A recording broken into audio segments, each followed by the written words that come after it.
السلام عليكم ورحمة الله وبركاته.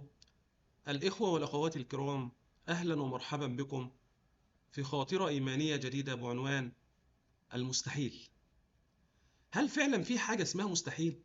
ولا دي مجرد كلمة اخترعناها لما ضعفنا؟ في الفيديو ده هناخد رحلة قلبها مليان أمل، وتسمع قصص واقعية تخليك تبص لحياتك من زاوية مختلفة، وتفهم إن اللي شايفه مقفول عند ربنا بيتفتح. وهتكتشف معايا إن كلمة مستحيل مش موجودة في قاموس ربنا، وإن كل دقيقة وراها فرج، وكل دمعة وراها ضحكة.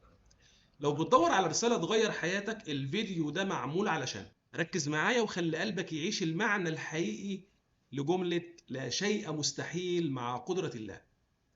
بس قبل ما نبدأ رحلتنا، حبيت أفكر حضرتك إنك نسيت تعمل لايك وتشترك في القناة لو لسه ما اشتركتش، وتشارك الفيديو، يمكن تغير حياة فعلا إنسان محتاج. ويلا بينا نكمل رحلتنا. عمرك وقفت قدام موقف حسيت فيه إن الدنيا كلها قفلت؟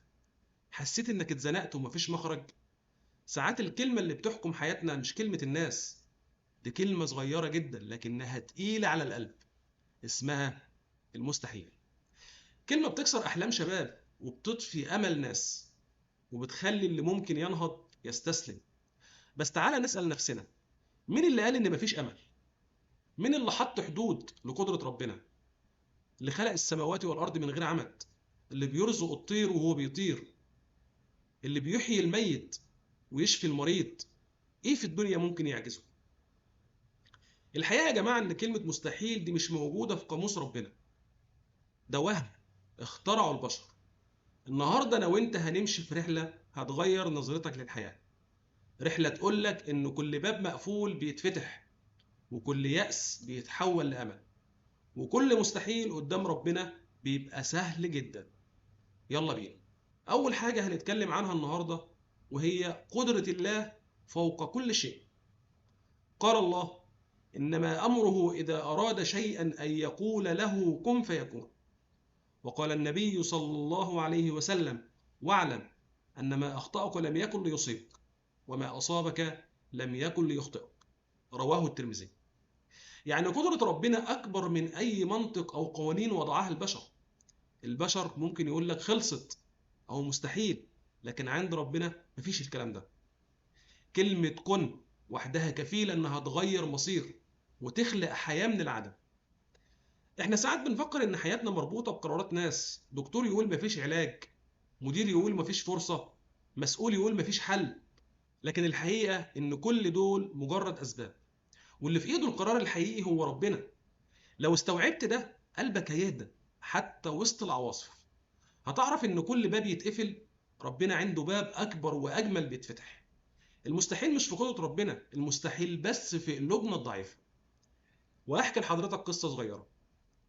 ست في منتصف العمر دخلت في غيبوبة طويلة، والدكاترة أجمعوا إن مفيش أمل، لكن أمها كانت سهرانة ليالي تدعي: يا رب أنت اللي بتقول للشيء كن فيكون. بعد أسابيع الست فتحت عينيها وبدأت تتحسن يوم ورا يوم لحد ما رجعت تمشي.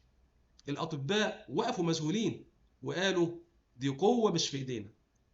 اللي اتقال عليه مستحيل بقى حقيقة، لكن قدرة ربنا فوق كل ما تتوقع. واللي عايز اقوله لحضرتك، ما تسلمش ودنك لاي حد يقولك انتهى او خلصت. مفيش نهاية طول ما ربك حي لا يموت. افتكر ان كل لحظة ضعف هي فرصة تشوف قوة ربك، وما تعلقش قلبك بالناس، علقه باللي خلق الناس. اللي يقول للشيء كن فيكون يقدر يبدل حالك في ثانية. صدقني المستحيل دي كلمة بشرية، لكن مع ربنا مش موجودة. وتاني حاجة هنتكلم عنها النهاردة وهي مع العسر يسر. قال الله: فإن مع العسر يسرا. وقال النبي صلى الله عليه وسلم: واعلم أن النصر مع الصبر، وأن الفرج مع الكرب. رواه أحمد. يعني كل محنة جواها منحة، وكل أزمة جواها فرج. ربنا ما قالش بعد العسر، إنما قال مع العسر. يعني الفرج ماشي مع الضيقة في نفس اللحظة، بس يمكن لسه مش ظاهر. احنا بنشوف الوجع ونفتكر انه النهاية، لكن في الحقيقة هو مجرد مرحلة بتوصلنا لهداية ربنا. الأيام الصعبة مش لعنة، دي امتحان، ولو صبرت هتشوف الخير اللي مستنيك. المفتاح هو الصبر مع اليقين، مش الصبر السلبي، الصبر اللي يخليك تتحرك وتدعي وتثبت. وصدقني الفرج جاي هيخليك تنسى كل دمعة عدت. وهحكي لحضرتك قصة صغيرة. شاب اتفصل من شغله فجأة بعد ما كان مستقر، حس إن الدنيا قفلت، قعد شهور يدور على فرصة واشتغل في حاجات بسيطة وصبر. في يوم جاله عرض من شركة كبيرة وراتبه كان ضعف اللي كان بياخده. النهاردة بيقول لو ما اتفصلتش ما كنتش وصلت هنا. يعني اللي كان عسر بقى سبب لليسر. واللي عايز اقوله لحضرتك، خليك متأكد ان الضيقة اللي انت فيها مش للنهاية. كل وجع ليه حكمة، وكل دمعة ليها ضحكة مستنياك. ما تخليش الأزمة تكسر قلبك، خليها تبنيك. اللي بيدبر أمورك شايفك وسمعك. وافتكر وعد ربنا، إن مع العسر يسرا. وتالت حاجة هنتكلم عنها النهاردة وهي قصص الأنبياء والنصر على المستحيل. قال الله: كم من فئة قليلة غلبت فئة كثيرة بإذن الله. وقال النبي صلى الله عليه وسلم: تفاءلوا بالخير تجدوه. رواه ابن حبان. يعني قصص الأنبياء أكبر دليل على إن المستحيل ده وهم. سيدنا موسى لما اتزنق بين البحر وفرعون، البحر اتشق. سيدنا إبراهيم لما اترمى في نار عظيمة، النار بقت برد وسلام. سيدنا محمد صلى الله عليه وسلم اتأمر عليه الكفار من كل جانب، لكنه انتصر ونوره غطى العالم. الأنبياء علمونا إن اليقين بالله بيكسر كل مستحيل. اللي شايفه الناس مستحيل ربنا بيخليه واقع في لحظة. وهحكي لحضرتك قصة صغيرة. في شاب فقير جدا كان بيبيع مناديل في الشارع. الكل شايفه مفيش منه أمل، لكنه مسك في حلمه وبدأ يتعلم برمجة على الإنترنت من غير فلوس. وقع وقام كتير لكنه ما استسلمش. بعد سنين بقى عنده شركته الخاصة وبقى يوظف شباب تاني. اللي كان مستحيل بقى حقيقة بإذن الله. واللي عايز أقوله لحضرتك، خليك زي الأنبياء، عيش باليقين مش بالمنطق بس. قول ربنا قوي حتى لو أنت ضعيف. قول ربنا معايا حتى لو الدنيا كلها ضدك. المستحيل مش نهاية الطريق، المستحيل بداية لمعجزة ربنا. وخلي أملك في الله أكبر من أي خوف. ورابع حاجة هنتكلم عنها النهاردة وهي المستحيل في حياتنا اليومية. قال الله: وعسى أن تكرهوا شيئا وهو خير لكم. وقال النبي صلى الله عليه وسلم: المؤمن القوي خير وأحب إلى الله من المؤمن الضعيف. رواه مسلم. يعني في حياتنا اليومية بنقابل تحديات تخلينا نقول خلصت، زي مرض صعب، خسارة شغل، ديون خانقة. لكن اللي بنشوفه شر ممكن يكون هو الخير الحقيقي. ربنا بيكتب لك حاجة أكبر مما تتخيل حتى لو الطريق صعب. كل تجربة بتفشل فيها بتقويك وتجهزك للي جاي. كل خسارة هي باب لتجربة جديدة. وكلمة لأ تسمعها من البشر وراها نعم من رب البشر. وهحكي لحضرتك قصة صغيرة. راجل خسر مشروع عمره كله. الناس قالت له انتهيت، لكنه قرر يبدأ من جديد بخطوات صغيرة. بصبر وإصرار مشروعه الجديد كبر ببطء، وبعد سنين بقى أنجح وأكبر من الأول. بيقول النهاردة: الخسارة دي كانت أعظم درس في حياتي. واللي عايز أقوله لحضرتك، ما تفتكرش إن اللي بتكرهه شر، يمكن هو الخير. خد كل تجربة كأنها درس مش نهاية. ما تقولش فشلت، إنما قول اتعلمت. الحياة معركة، واللي بيكسب هو اللي ما بيستسلمش. المستحيل في حياتك اليومية هو طريق للمعجزات. وخامس حاجة هنتكلم عنها النهاردة وهي قوة الدعاء. قال الله: ادعوني أستجب لكم. وقال النبي صلى الله عليه وسلم: الدعاء هو العبادة. رواه الترمذي. يعني الدعاء مش مجرد كلام، ده سلاح المؤمن. الدعاء بيغير الأقدار وبيفتح أبواب مقفولة. يمكن تستنى شوية ويمكن تستعجل النتيجة، لكن ربنا ما بينساش دعوة عبد. كل كلمة طلعت من قلبك محفوظة عند ربنا. يمكن الدعاء يتأخر، لكن بيجي في وقته المناسب. الدعاء فعلا مش بيغير الواقع بس، ده بيغير قلبك من جوه وبيخليك أقرب للي خلقك. وهدي لحضرتك قصة بسيطة. امرأة دعت 10 سنين بالذرية. الأطباء قالوا مستحيل تخلف، لكن هي ما بطلتش دعاء. ما بطلتش يقين.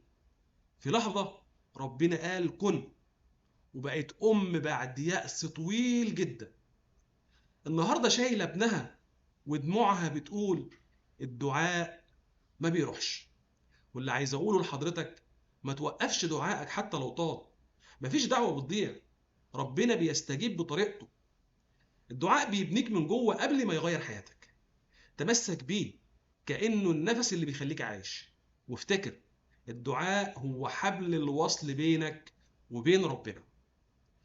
وسادس حاجة هنتكلم عنها النهاردة، لا تيأس. قال الله ولا تيأسوا من روح الله. وقال النبي صلى الله عليه وسلم إذا قامت الساعة وفي يد أحدكم فسيلة فإن استطاع أن يغرسها فليفعل. رواه أحمد. يعني اليأس هو العدو الحقيقي مش المستحيل. المستحيل مجرد وهم، لكن اليأس بيقتل الأمل. طول ما فيك نفس في فرصة، طول ما فيك أمل في حياة. ربنا بيناديك لا تيأسوا، حتى لو الدنيا كلها قالت لك مفيش فايدة. انت قول ربنا رحيم، دايما في أمل مع الله. وأحكي لحضرتك قصة صغيرة. شاب غرق في الإدمان سنين طويلة، خسر أهله، صحابه، حياته، الكل قال انتهى.